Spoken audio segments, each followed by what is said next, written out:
Hello, my dear students. Again, very welcome to all of you in your physics class. आज हम जो topic पढ़ने वाले हैं, जो कॉन्सेप्ट आज हम देखने वाले हैं, वो कॉन्सेप्ट बहुत बहुत ही इम्पोर्टेंट है और एक यूनिक कॉन्सेप्ट हम देखने वाले हैं. हम बात करेंगे projection on complementary angle. Complementary angle क्या होगा?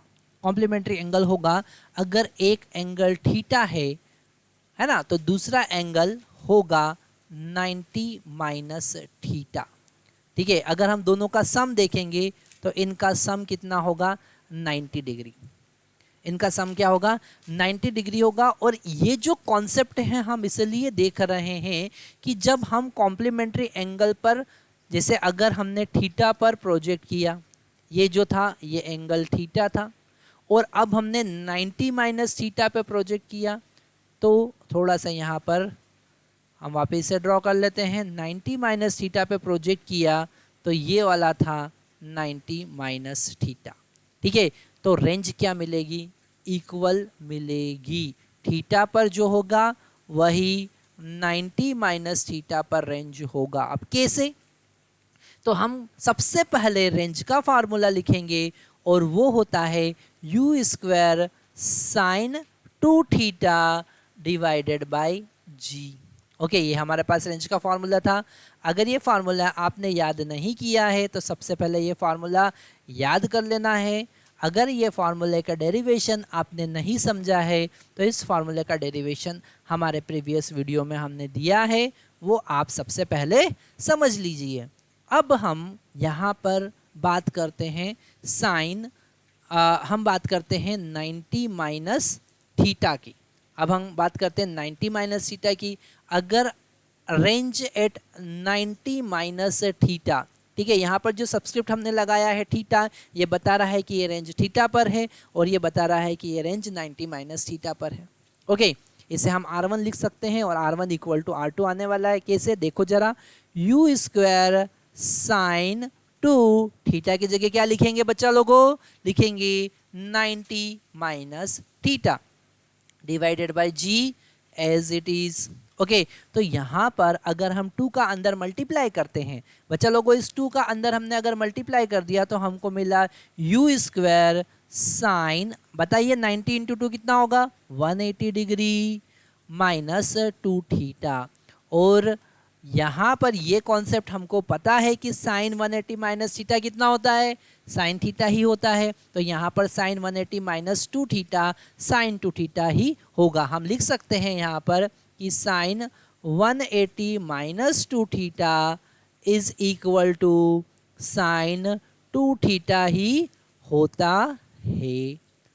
ओके, तो हम लिखेंगे range at 90 minus theta is equal to again u square sine 2 theta divided by जी.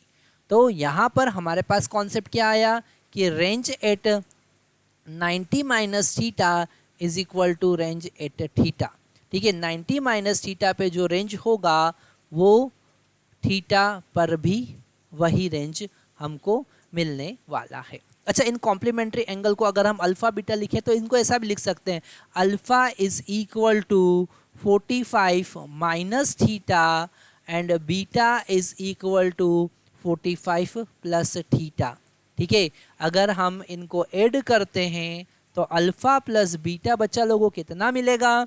मिलेगा 45 minus theta plus 45 plus theta. तो थीटा से थीटा कैंसिल हो गया. 45 प्लस 45 कितना होगा? 90. तो यहाँ पर अगर ये complementary angle alpha and beta, यहाँ पर alpha and beta complementary angle है तो उनका सम 90 डिग्री होगा. तो इन्हें हम कभी कभी 45 माइनस थीटा और 45 प्लस थीटा के फॉर्म में भी लिख सकते हैं. तो बच्चा लोगों, यहाँ पर हमको ये समझना है कि R at 45 minus theta is equal to R at 45 plus theta. Okay, तो ये हमको कॉन्सेप्ट समझ में आया. या तो आप ऐसा लिखें या फिर ऐसा लिखें. ठीक है, जैसे कि एग्जाम्पल की बात करें, अगर आपने 30 डिग्री पे प्रोजेक्ट किया है या 60 डिग्री पे प्रोजेक्ट किया, रेंज क्या होगा? इक्वल होगा. 30 डिग्री पे प्रोजेक्ट किया है या 60 डिग्री पे प्रोजेक्ट किया है, रेंज क्या होगा? इक्वल होगा। ठीक है, इससे रिलेटेड और बड़े बड़े इंटरेस्टिंग कॉन्सेप्ट अब हम देखने वाले हैं, तो आपको बने रहना है। सो माय डियर स्टूडेंट्स, अभी हमने देखा कि अगर हमने कॉम्प्लीमेंट्री एंगल मतलब एक एंगल थीटा और दूसरा 90 माइनस थीटा, दोनों का एडिशन 90 डिग्री होगा। पर किसी बॉडी को प्रोजेक्ट किया, जैसे हमारे पास में ये हमारा हॉरिजॉन्टल डायरेक्शन है, ग्राउंड है हमारा, है ना, और यहाँ पर हमने थीटा एंगल पर किसी बॉडी को प्रोजेक्ट किया, थीटा एंगल पर हमने किसी बॉडी को प्रोजेक्ट किया, तो ये है एंगल थीटा और इस पर रेंज हमको मिल रहा है आर। कितना मिल रहा है? आर। ओके, और अगर अब 90 माइनस थीटा पर हम प्रोजेक्ट करते हैं, अगर हम 90 माइनस थीटा पर प्रोजेक्ट करते हैं तो भी रेंज उतना ही मिलेगा। ये वाला सेकंड एंगल कौन सा है? ये वाला रेड कलर वाला है 90 माइनस थीटा के लिए। मतलब जैसे एग्जांपल है 30 डिग्री पे प्रोजेक्ट किया और 60 डिग्री पे प्रोजेक्ट किया, तो रेंज क्या मिलेगा? इक्वल मिलेगा। ओके, जिसको हमने आर कंसिडर किया। अब हम यहाँ से इससे रिलेटेड और इंटरेस्टिंग कॉन्सेप्ट देखेंगे, जिसमें अगर हमने थीटा पे जब प्रोजेक्ट कर रहे थे तो टाइम ऑफ फ्लाइट हमने कंसिडर किया t1 और मैक्सिमम हाइट अटेन हमने कंसिडर किया है h1, है ना। मतलब ये जो फर्स्ट केस में मैक्सिमम हाइट अटेन जो था वो है h1, और सेकेंड केस में जो मैक्सिमम हाइट अटेन था, यहाँ पर अलग कलर हम ले लेते हैं, सेकेंड केस में जो मैक्सिमम हाइट अटेन था, ठीक है, वो है h2। ओके, वैसे तो ओवरलैप ही करेगा, है ना, पर हमने अलग अलग यहाँ पर रिप्रेजेंट किया है। तो यहाँ पर जब 90 माइनस थीटा पर हमने प्रोजेक्ट किया है तो टाइम ऑफ फ्लाइट हमारे पास में है t1 और यहाँ पर टाइम ऑफ फ्लाइट t2 है और मैक्सिमम हाइट अटेन जो है वो है h2। और इनसे रिलेटेड बड़े इंटरेस्टिंग केसेस बनते हैं, जरा ध्यान से समझिएगा। जैसे अगर हम t1 की बात करें तो t1 का फार्मूला क्या होगा? बताइए, t1 का फार्मूला क्या होगा? That is 2u sine theta divided bye g। ये होगा t1 का फार्मूला। और अगर हम t2 फाइंड करें, अगर हम t2 फाइंड करें तो t2 क्या होगा? 2u साइन, और यहाँ पर हम क्या थीटा पुट करेंगे? नहीं, हम यहाँ पर पुट करेंगे 90 माइनस थीटा। क्या पुट करेंगे? 90 minus theta divided by g as it is, है ना। हमको यहाँ पर पता है sine 90 minus theta cos theta होता है। क्या होता है? Cos theta. तो हम यहाँ पर इसको कॉस थीटा लिख देंगे, मिलेगा 2u साइन नहीं कॉस थीटा। क्या मिलेगा? Cos theta divided by g. Okay, तो t1 t2 मिला, है ना। अगर इन दोनों को हम डिवाइड करते हैं, t1 डिवाइडेड बाई t2 हम करते हैं तो हमको क्या मिलेगा? जरा देखते हैं। t1 डिवाइडेड बाई t2 किया, t1 का वैल्यू था 2u sine theta divided by g, और t2 का वैल्यू कितना है? वो है 2u कॉस थीटा, साइन नहीं cos theta divided by g। अब क्या चीज़ें कैंसिल हो रही है? 2 से 2 कैंसिल हो जाएगा, u से u कैंसिल हो जाएगा, g से g भी यहाँ पर कैंसिल हो जाएगा। हमको मिलेगा sign theta divided by cos theta. क्या मिलेगा? Sign theta divided by cos theta. तो यहाँ पर t1 by t2 is equal to हमको क्या मिल, so this sine theta divided by cos theta आप क्या लिखेंगे? ये लिखेंगे टेन थीटा। ओके, तो हमारे पास में एक रिलेशन मिलता है टाइम ऑफ फ्लाइट के लिए। t1 बाई t2 कितना आता है? Tan theta. ओके, अगर हम थोड़ा सा इसमें और कॉन्सेप्ट ऐड कर देते हैं, ठीक है, हमने यहाँ पर t1 का स्क्वायर किया, t2 का स्क्वायर किया और दोनों को ऐड किया, है ना। देखिए क्या मिलता है। t1 का वैल्यू था हमारे पास में 2u sine theta by g whole square. Okay, plus t2 का वैल्यू कितना था? 2u cos theta by g whole square. Okay, अब यहाँ पर बच्चा लोगों हम इसमें से 2u बाई जी कॉमन ले लेते हैं, तो हमको बाहर मिलेगा 4u square divided by g square in the bracket sine square theta plus cos square theta. अब आपको समझ में आया होगा कि ऐसा क्यों किया है, ठीक है। यहाँ पर इसीलिए हमने ऐसा किया है क्योंकि ये कितना हो जाएगा? 1। कितना हो जाएगा? 1। तो हमारे पास में t1 square plus t2 square equal to कितना मिलेगा? 4u square divided by g square.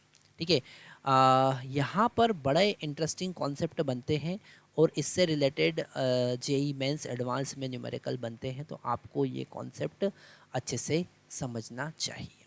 ठीक है, तो इन्हें हम हाईलाइट कर लेते हैं, है ना, ये हाईलाइट कर लिया, है ना। जब आप न्यूमेरिकल सॉल्व करेंगे, ऑब्जेक्टिव क्वेश्चन सॉल्व करेंगे तो उस टाइप के रिलेशन बनेंगे, इसलिए हम अलग से इस पूरे कॉन्सेप्ट को ध्यान से समझ रहे हैं। अब हम हाइट के लिए बात करते हैं। सेम जैसा हमने टाइम ऑफ फ्लाइट के लिए बात किया, ऐसे हम हाइट के लिए बात करते हैं, मैक्सिमम हाइट अटेन के लिए बात करते हैं। तो बच्चा लोगों, अगर हम h1 की बात करें, ध्यान से समझना है, अगर हमने h1 का बात किया है ना, मतलब जब थीटा एंगल पर प्रोजेक्ट किया था तो मैक्सिमम हाइट अटेंड h1 था, और उसका फार्मूला हमको पता है u square sine square theta divided bye g divided by 2g होगा।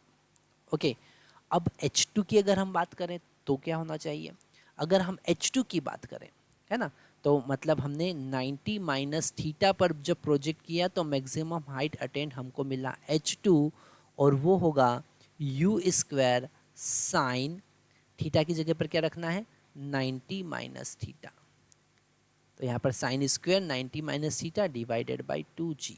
अभी हमने देखा कि sine 90 minus theta cos theta होता है, तो हम लिखेंगे u स्क्वायर साइन नहीं कॉस स्क्वायर थीटा हो जाएगा, ये क्या हो जाएगा cos square theta divided by 2g, है ना। तो h2 का वैल्यू हमको क्या मिला, h2 का वैल्यू हमको मिला u square cos square theta divided by 2g divided by 2g। Okay, अब अगर हम इन दोनों को डिवाइड करते हैं, फर्स्ट केस हम देख रहे हैं, अगर हम इन दोनों को डिवाइड कर देते हैं h1 बाई h2 अगर हम फाइंड करते हैं तो हमको क्या मिलेगा, हमको h1 का वैल्यू रखना है u square sine square theta divided bye g, और h2 का वैल्यू डिवाइडेड बाय 2g, और h2 का वैल्यू क्या रखना है u square cos square theta divided by 2g। तो यहाँ पर u स्क्वायर से u स्क्वायर को कैंसिल कर सकते हैं, 2g से 2g को कैंसिल कर सकते हैं, और यहाँ पर हमको मिलेगा sign square theta divided by cos square theta, और वो क्या हो जाएगा, बताइए क्या हो जाएगा, तो h1 बाय h2 हो जाएगा tan स्क्वायर थीटा, क्या हो जाएगा tan स्क्वायर थीटा। ये तो बड़ा इंटरेस्टिंग कॉन्सेप्ट बनता जा रहा है, आपको समझ में आ रहा होगा कि ये जो वैल्यूज़ हम यहाँ पर देख रहे हैं, ये जो कॉन्सेप्ट हम यहाँ पर देख रहे हैं, ये बड़े इंटरेस्टिंग कॉन्सेप्ट है। ठीक है, अगर आप इन कॉन्सेप्ट को बड़े इंटरेस्टिंग वे में समझेंगे, इन कॉन्सेप्ट को अगर बहुत डीप में हम जाकर देखते हैं, तो हमारा इंटरेस्ट ऑटोमेटिकली धीरे धीरे धीरे धीरे फिजिक्स में बढ़ता जाएगा। अब हम इसमें दूसरा कॉन्सेप्ट देखते हैं कि अगर हम इनको ऐड कर देते हैं h1 बाई h2 फाइंड करते हैं, सेकेंड कॉन्सेप्ट हम देख रहे हैं, अगर हमने h1 प्लस h2 फाइंड किया, ओके, तो वो क्या होगा, h1 का वैल्यू क्या है u square sine square theta divided by 2g, और h2 का वैल्यू क्या है u square cos square theta divided by 2g। Okay, तो h1 plus h2 is equal to u square by 2g, common ले लो, और ब्रैकेट में वापस से क्या मिला sine square theta plus cos square theta, और इसका वैल्यू क्या होगा बच्चा लोगों, इसका वैल्यू फिर से हमारे पास में मिलेगा 1। ओके, तो हम इसको लिखेंगे h1 plus h2 equal to u square divided by 2g। Okay, तो ये बड़े इंटरेस्टिंग कॉन्सेप्ट यहाँ पर बनते हैं। तो ये सेकेंड वाला कॉन्सेप्ट भी बड़ा धांसू कॉन्सेप्ट है जो हमको याद रखना है।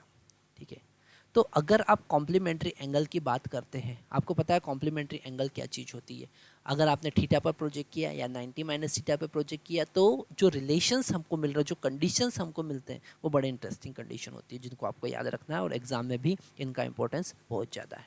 Thank you very much.